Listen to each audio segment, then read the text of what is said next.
Hi, and welcome along to the North Lodge Cottage Garden, where you find me here in the vegetable and cutting garden. Now, raised planters like this one that I've built here have become increasingly popular over the last few years and offer a really versatile way of you growing all sorts of things in your garden or at your allotment. They offer you the ability to completely control the soil and conditions in the planter itself, and obviously harvesting is a breeze at a much more comfortable height. However, filling up something like this can be really expensive and a lot of the time completely unnecessary, especially if you're gardening on a balcony or roof terrace where you need to be really aware of weight. So, bearing in mind what you're planning on growing in your planter, most plants will only really use the top 6 to 12 inches of soil. So for something like this that's nearly 2 feet tall, you can go ahead and almost fill it 50% with something else.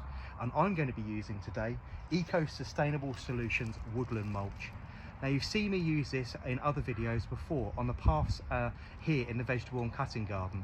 It's a really versatile mulch that you can use throughout the garden, also on your beds and borders to seal in moisture and obviously suppress weeds. But here in this raised planter, I'm going to be using this to add bulk without adding weight. Made up from 100% wood chip, this is obviously completely organic and completely biodegradable. I can use this to add bulk without adding weight.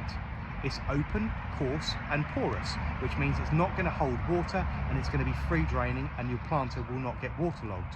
So I'm going to go ahead now and fill this planter at 50% with Eco-Sustainable Solutions Woodland Mulch. I'm then going to completely fill it with Eco-Sustainable Solutions Eco Mix, which is their 100% organic ground compost made from garden waste that's recycled there on site. It's a fantastic media for growing all sorts of things, and I'm going to be growing salad and vegetables in this particular box. A nice, cheap and effective way of you filling up your planters without it costing you the earth.